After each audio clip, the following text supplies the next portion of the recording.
Finally, the day has arrived when I don't have to see your face anymore. People who just eat without working should leave. You should be grateful for being allowed to freeload until now. Got it? I won't be coming back.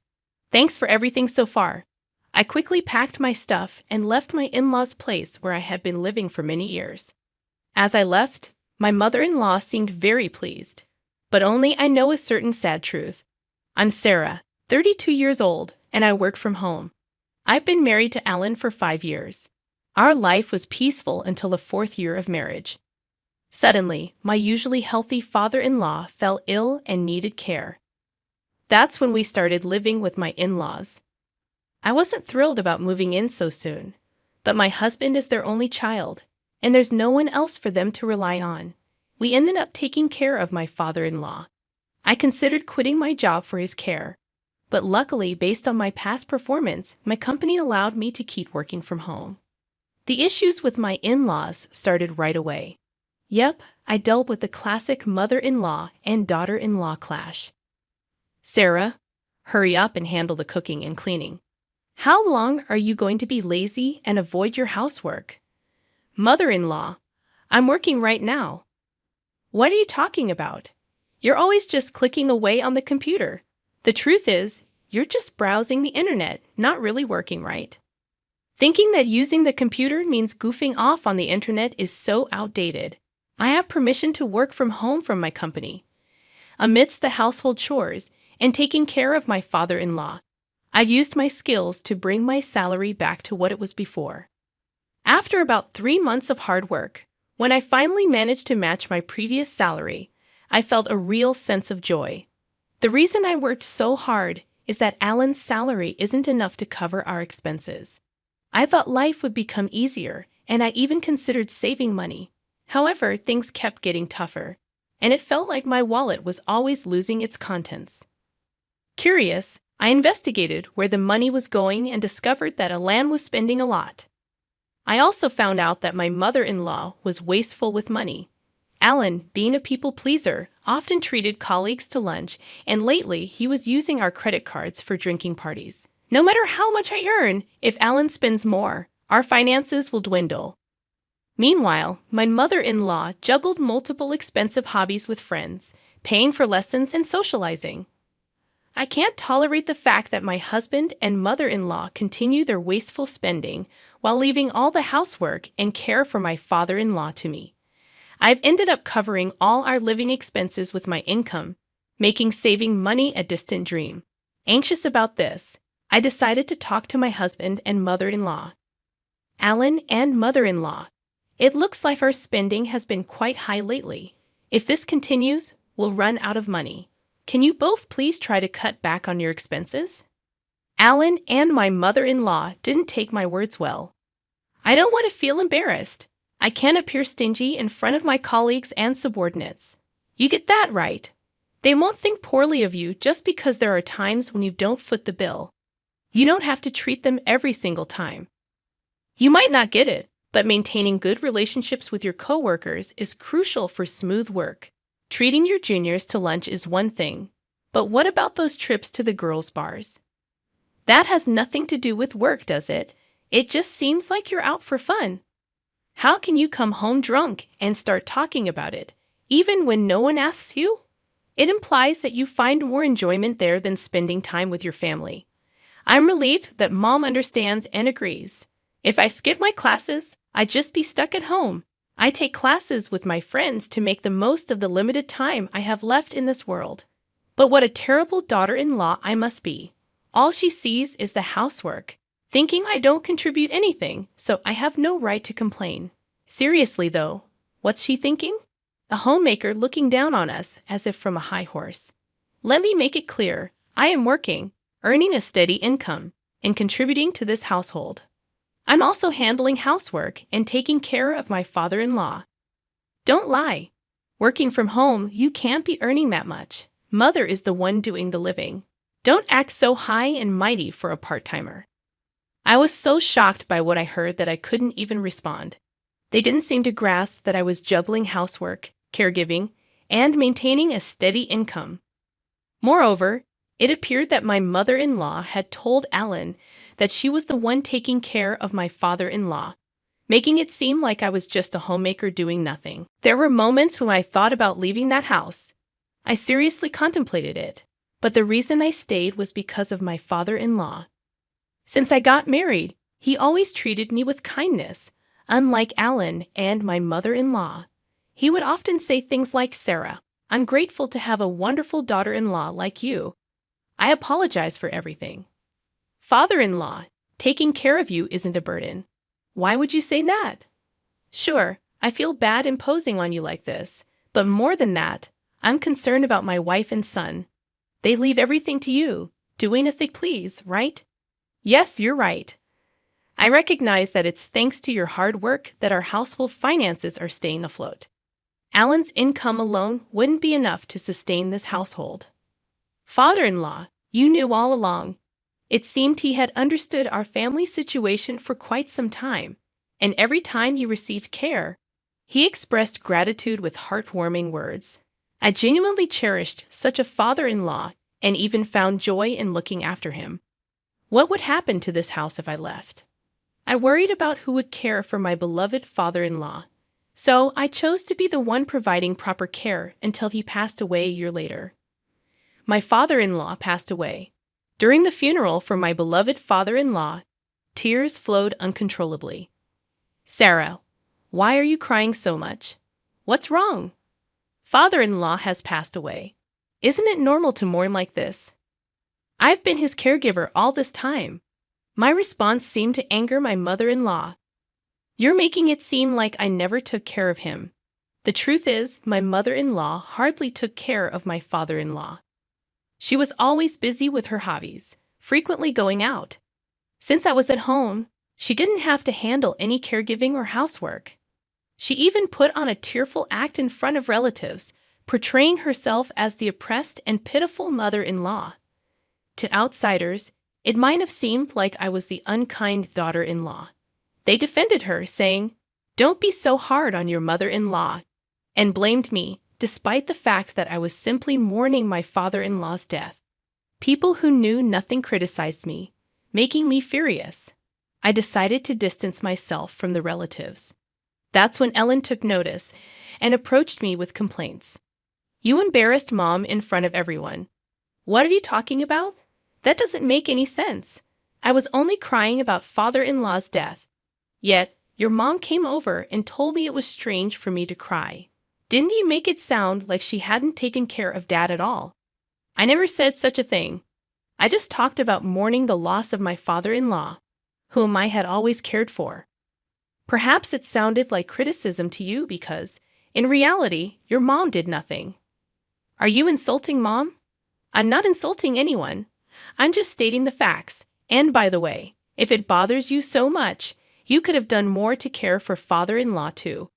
If you're so upset about it, you should have taken care of him yourself. Why are you criticizing me? How can it be none of my business? It's only natural that you, his blood relative, would take care of him. I'm working for this family, managing the house. Taking care of relatives is part of wife duties. That's absurd. Don't be so ridiculous. I'm working too, you know. Our argument escalated, and the relatives had to intervene. Although they stopped our argument, I didn't speak to my husband at all after that. Once all the funeral proceedings were finished, a lawyer came to explain the inheritance. "I'd like to discuss the contents of the will regarding your late father's estate first. To the wife and the daughter-in-law Sarah, he's left half of his cash to each of you. And to his son Ellen, he's left ownership of the family land and home." What if Alan gets the land and the house? Doesn't that mean all the other assets go to the wife? Why is Sarah receiving an inheritance? I'm his wife. Your husband was deeply grateful to Sarah for the dedicated care she gave him. He wanted to give her part of the inheritance as a sign of his gratitude. This is his decision. He made his decision, and it can't be changed. I can't believe it. Oh, I did it. You were caring for him just to get the inheritance, weren't you? How could you think that? That has to be it. Otherwise, there's no way you could have been so devoted to him despite not being related by blood. I had a good relationship with my father-in-law ever since I got married. I took care of him to express my gratitude. Are you suggesting that you tried to make someone unrelated by blood take care of your own husband? Isn't that like psychological abuse? Don't be ridiculous. Fine, I won't bring it up anymore. Appearing frustrated that she couldn't say anything else inappropriate in front of the lawyer, my mother-in-law continued. So that was Dad's decision. It's grand gratitude for Sarah's caregiving, right? If that's the case, then we have no choice but to follow. May I continue? All right. Well, your father stated that it's no longer necessary to rely on Sarah. Upon hearing this, my mother-in-law's face, which had been dissatisfied just moments ago, suddenly broke into a smile. Yes, that's great. I understand. Huh? What do you mean? My mother-in-law seemed pleased, but my husband was confused. He didn't seem to understand what she was saying. So, in the end, Sarah's inheritance is nothing more than severance pay. It's not gratitude at all. Now that Dad's caregiving is over, we don't need Sarah in this house anymore. My mother-in-law had misconstrued my father-in-law's will just as he had intended. The truth is, my father-in-law had discussed this with me before. He wanted me to be free from this house after he passed away. He used the will to cleverly deceive my husband and mother-in-law, making it appear natural for me to leave. And just as my father-in-law had planned, my mother-in-law, completely misunderstanding his true intentions, saw the will as an opportunity to kick me out. Feigning shock at the will to conceal my actual desire to leave, I said, "Father-in-law, why would you treat me like this? To Dad, you were just someone to take care of him. Ellen, you can't understand Sarah anymore, right? Why don't you just divorce her, Ellen? You'll still stay married to me, right?" With tears in my eyes, I looked at Alan. After contemplating for a while, he said, "You know what? Let's get a divorce. I've inherited the family home and land, and Mom got some money too. There's no longer any need to worry about caregiving. So there's no problem if Sarah goes." Huh? What do you mean by that? Just what I said. I feel bad for asking, but could you leave our house and agree to the divorce? Understood. I suppose there's no place for me here anymore. Saying this with a hint of restraint, I retrieved the document from the drawer and handed it to my husband. After our recent disagreement, I went and obtained this. No mistake, the document was a notice of filing for divorce. My husband promptly signed it. Finally, I don't have to deal with you anymore. A non-working freeloader should just get out. Ellen, you should be grateful for us having put up with you. A total freeloader? Is that so? Okay, I understand. I'll leave. Thank you for everything up to now. By the way, since the lawyer is here, I want to check one thing. It's okay that I don't get any more than what I've already received from father-in-law's estate, right? Of course. You seem to have gotten a bit smarter, Sarah. You've been living off me until now, so don't even think about squeezing any more money out of me. Well, I suppose you're right. All right, it's settled then. Please make yourself disappear quickly. I promptly packed my things and left my in-laws' house. Watching me leave, my mother-in-law looked as pleased as could be. They had no idea what would happen to this house in the future. After leaving my in-laws' house, I immediately submitted the divorce notice to City Hall. And when I arrived at the apartment I had rented in advance, I couldn't help but shout out loud in the spacious room. Finally, I can be by myself. This is great. Overwhelmed with joy to be freed from such a challenging marriage, I was truly grateful to my father-in-law for devising the plan to help me escape my in-laws' home. Subsequently, I relished a comfortable life on my own. Having adapted to remote work during my time at my in-laws, I became adept at managing my time, and work proceeded seamlessly. Thanks to that, my income increased, and I enjoyed a content life without any disturbances. Until one day, my ex-husband Alan reached out to me. It's been a while. Why are you calling me? We're in a pinch, Sarah. Please help us. What kind of joke is this? Weren't you the ones who told me to disappear? My salary hasn't changed, but for some reason, we're running out of money. We can't live like this. Oh dear, that's a problem, isn't it? I decided to deliver the final blow. That's because you no longer have my income to support you. Huh? What do you mean? You still don't get it. Didn't you notice while living so lavishly that your salary alone was not enough? I had thought that we could live on my salary alone. But you're telling me that's not the case. Of course, you squandered your entire salary on yourself. We only got by because I was the one paying for our living expenses. Maybe it's about time you and your mother learned some financial responsibility as adults. So, how much were you making then? Let's see. At that time, I was making about $4,800 a month. Maybe that's more than me. That's right. You didn't know, did you? By the way, now I'm earning even more than that with no one to get in my way.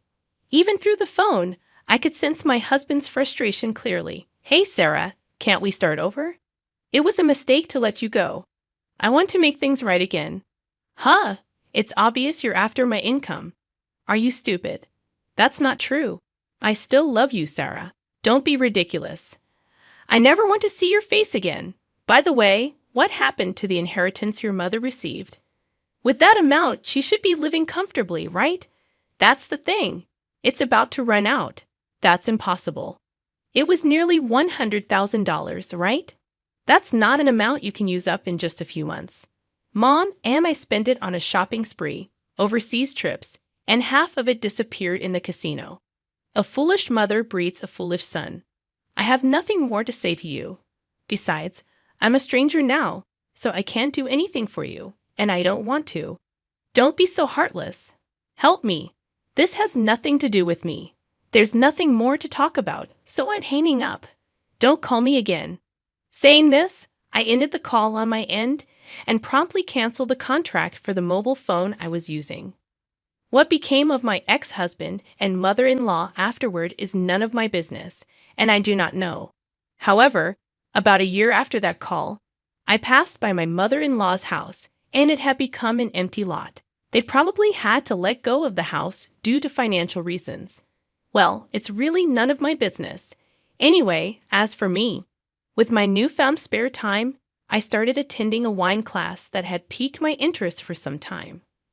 There, I met a man 2 years my senior who took me seriously, and after dating for a year and a half, we got married.